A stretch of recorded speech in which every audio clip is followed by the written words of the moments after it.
Welcome, history buffs, to a journey into one of the most chilling psychological studies ever conducted, the Stanford Prison Experiment. In 1971, psychologist Philip Zimbardo sought to explore the dark corridors of human psychology by simulating a prison environment right in the basement of Stanford University's psychology building. What followed was beyond what anyone could have predicted. The experiment began innocently enough, with volunteers assigned randomly as either guards or prisoners. But as the days unfolded, the roles transformed these ordinary people in extraordinary and unsettling ways.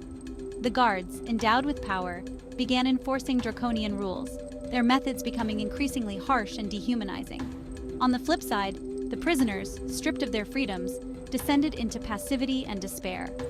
This wasn't just a study about prison life. No, it was a deeper, darker exploration of power, authority, and human nature.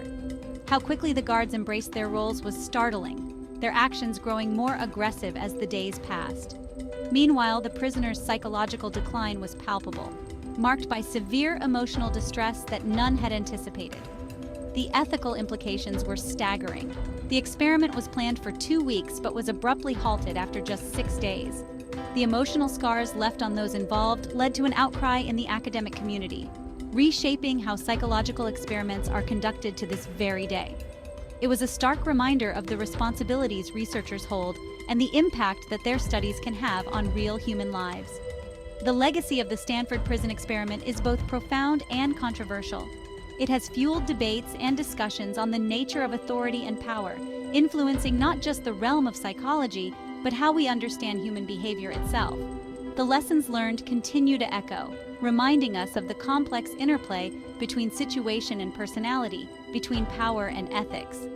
So, what do you think? What does this experiment tell us about human nature and the power structures we navigate daily? The conversation is crucial, and it's one that I invite you to join.